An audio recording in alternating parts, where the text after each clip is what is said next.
오늘은 말씀을 따르는 용기라고 하는 제목으로 묵상 나눔하도록 하겠습니다. 먼저 1절로 2절 말씀인데 2절을 봅니다. 아마시아가 정직하게 행하기는 하였으나 온전한 마음으로 행하지 아니하였더라 그랬습니다.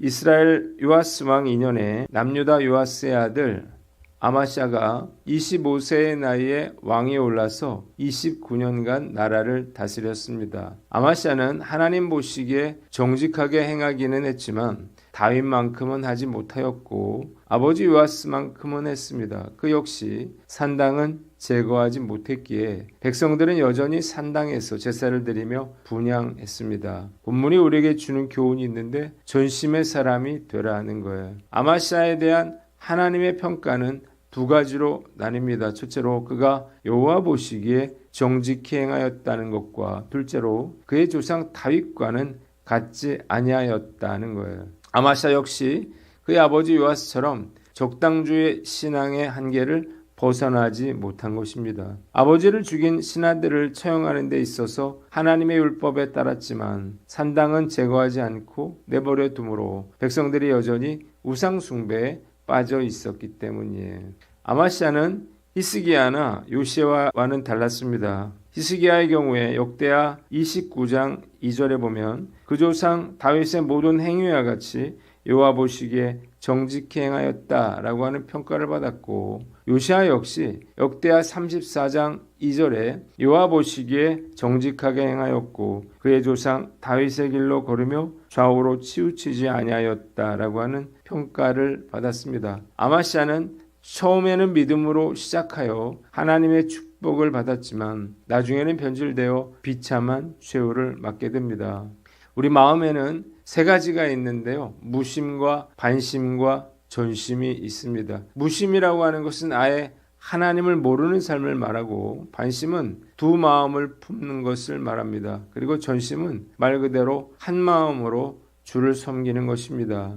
하나님은 반심의 마음을 가진 사람들을 미워하시고 싫어하십니다. 계시록 3장 16절에 나와 있죠. 따라서 우리는 하나님과 세상 중에 어느 하나를 선택하는 결단을 내려야 합니다. 그리고 하나님과 세상을 겸하여 섬기려는 자들을 경계해야 하는 거예요. 하나님과 세상을 겸하여 섬길 수 없다는 사실을 깨달으시기를 바랍니다. 세상을 사랑하면서 하나님을 사랑할 수 없고 하나님을 사랑하면서 세상도 사랑할 수는 없는 거예요. 하나님께서 찾으시는 사람은 전심의 사람이지 반심의 사람이 아닌 것입니다. 세상과 하나님께 양다리를 걸친 사람처럼 불행한 사람은 없어요. 반심은 불신앙이고 하나님을 결코 기쁘시게 할 수가 없으며 가장 나쁜 신앙생활의 태도인 것입니다. 반심의 사람은 세상에서는 세상 사람들과 제대로 놀지도 못하고 즐기지도 못하고 죄를 지을 때마다 마음의 가책을 받습니다. 또 교회에 와서는 제대로 신앙생활을 하지 못하고 헌신도 봉사도 못하기에 마음에 찔림이 있어요. 문제는 전심과 반심이 겉으로는 비슷해 보이지만요. 반심에는 열매가 없다는 것입니다. 반심의 사람의 더 큰 문제는 사단이 이런 반심의 사람들을 노리고 있다는 거예요.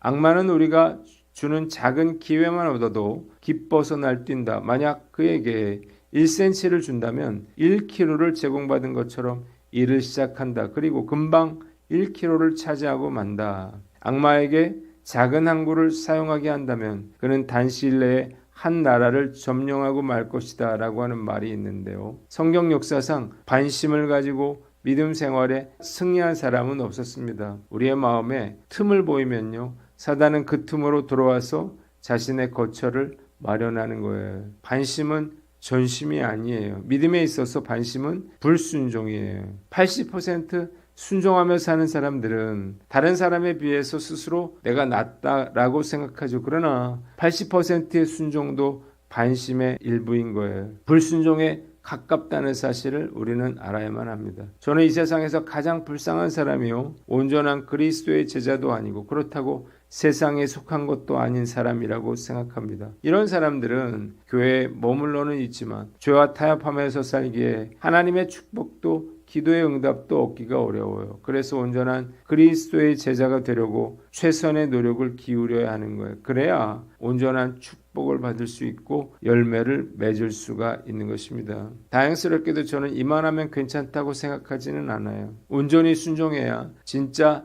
하나님의 사람이 된다는 사실을 잘 알고 있기 때문이에요. 하나님이 두 마음을 싫어하십니다. 그래서 우리는 전심으로 하나님의 뜻대로 살려고 몸부림쳐야 하는 거예요. 오늘 난 어떤가 스스로를 돌아보고 그리스도의 장성한 분량까지 자라는 것을 목표로 온전한 순종의 사람이 되시기를 주님의 이름으로 축원합니다. 두 번째는 3절로 4절 말씀인데 4절을 봅니다. 그들의 자녀들은 죽이지 아니하였으니 이는 모세의 율법책에 기록된 대로 함이라고 했습니다. 아마시아는 왕이 되어 여호와 보시기에 정직하게 행하였습니다. 나라가 그의 손에 굳건하여지자 그는 그의 부왕 요아스를 암살했던 신복들을 죽여요. 이것은 나라의 기강을 온전히 세우기 위해서 반드시 필요한 조치였습니다. 그런데 아마시아는 그들의 자녀들은 죽이지 않습니다. 여호와께서 금하신 일이기 때문이죠. 고대 왕정 체제에서 반역자들은 그 자녀까지 죽이는 것이 관습이었지만 그는 율법에 따라서 그들의 자녀들을 죽이지 않습니다. 사실 복수할 수 있는 기회가 왔는데 감정적으로 보복하지 않고 자제하는 일은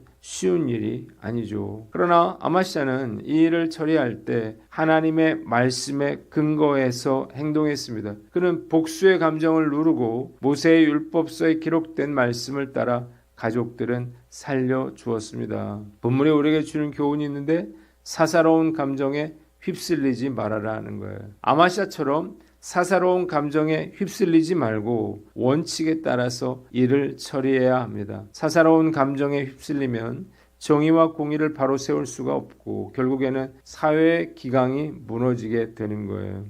기원전 6세기 로마의 루키우스 유니우스 브루투스라고 하는 사람이 있었는데요. 이 사람은 폭군이었던 타르퀴니우스 수페르부스를 강제 퇴위시킨 뒤에 역사상 최초로 공화정을 탄생시켰습니다. 그가 세운 공화정은 법과 원칙에 의해서 다스려지는 그러한 체제를 표방했는데 브루투스는 로마의 왕정 복고를 꾀하는 반역자들을 엄격하게 단속하고 처벌하여 새로운 공화정의 기강을 확립하려고 했습니다. 그러던 어느 날 왕당파가 주도한 쿠데타 계획이 발각이 됐어요. 그런데 이 반역을 주도한 명단에는 놀랍게도 브루투스 자신의 두 아들이 포함되어 있었습니다. 브루투스는 아버지로서 이 두 아들을 살리고 싶은 강렬한 부성애와 고통스러운 슬픔이라고 하는 사사로운 감정에 휩싸일 수밖에 없었습니다. 그러나 브루투스는 자신이 왕정 폐지 후에 수립한 공화정의 법과 원칙을 수호해야 하는 최고의 지도자였어요. 만약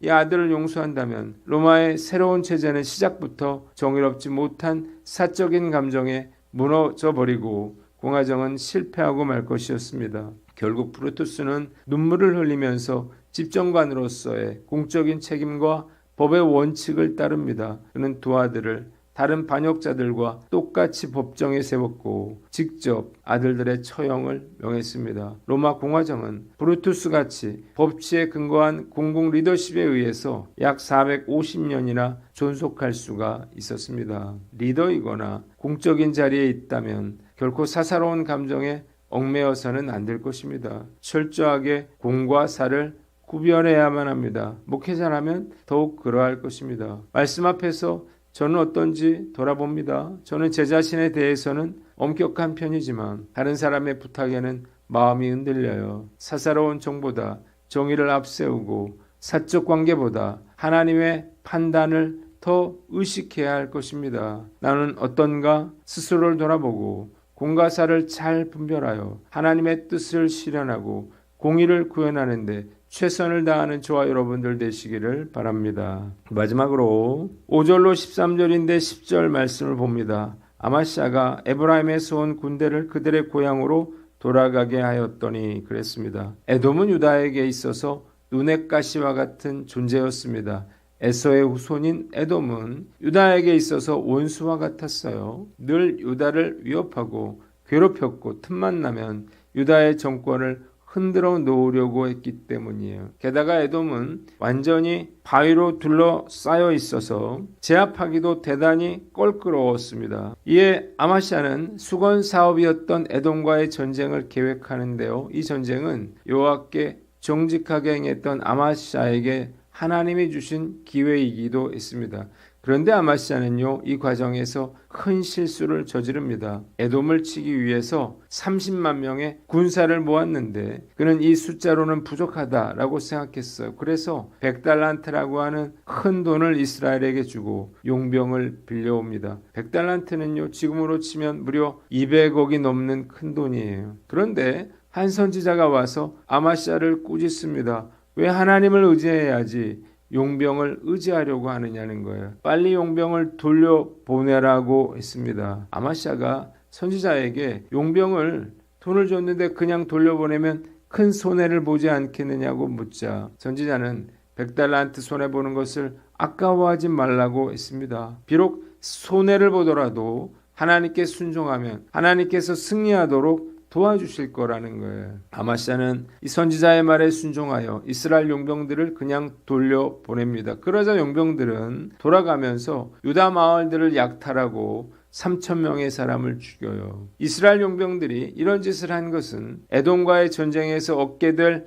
전리품을 얻을 기회를 빼앗겼다고 생각했기 때문이에요. 아마시아는 하나님의 말씀에 순종하느라 돈도 잃고 인심도 잃었습니다. 남은 것은 그가 에돔과의 전쟁에서 승리하는 것뿐이었어요. 그러나 하나님께서는 에돔과의 전쟁에서 순종한 아마시아에게 대승리를 거두게 하십니다. 아마시아와 유다 군사들은 그들을 완전히 쳐 부숩니다. 소금 계곡에서 1만 명의 사람을 죽이고 그들의 수도를 점령하게 되는 것입니다. 아마시아는 이스라엘 용병 사건으로 인해서 큰 손해를 보았지만 오히려 에돔과의 전쟁에서 더 큰 이득을 취하게 되었습니다. 본문이 우리에게 주는 교훈이 있는데 조건 없이 순종하라는 거예요. 본문을 통해서 하나님께 전적으로 순종하고 정직하게 행하는 자에게 하나님은 형통의 축복을 주신다는 사실을 깨닫게 됩니다. 제가 늘 철저하게 믿음 생활을 하고 신앙생활을 하는 것이 중요하다고 강조하는 이유가 바로 여기에 있어요. 하나님께서는 믿음으로 순종하는 자에게 형통함과 축복을 허락해 주신다는 사실을 믿으시기를 바랍니다. 왜 그런가요? 철저한 순종이 하나님께서 살아계심을 보여주고 하나님께 영광이 되기 때문이에요. 열왕기에 나오는 왕들의 삶을 보면 그들이 온전히 하나님을 쫓았을 때 언제나 하나님께서는 그들의 삶에 복을 내려 주셨음을 알 수 있습니다. 지금 우리가 순종하지 못하는 것이 무엇인가요? 정확히 그것이 무엇인지 알면서 안 하는 경우도 있고 몰라서 못하는 경우도 있어요. 그러나 말씀을 묵상하고 기도에 힘쓰다 보면 하나님께서 분명히 우리의 불순종한 부분들을 깨닫게 해주십니다. 불순종한 부분을 찾아내서 철저하게 제거해야 합니다. 사람은 속일 수 있지만 하나님은 속일 수가 없음을 알고 불순종한 것들을 제거하고 조건 없이 순종함으로 하나님 보시기에 정직하고 하나님 마음에 합당한 자가 되시기를 주님의 이름으로 축원합니다. 기도하겠습니다. 하나님 아버지, 우리가 전심의 사람이 되고 사사로운 감정에 휩쓸리지 않으며 조건 없이 순종케 하여 주시옵소서.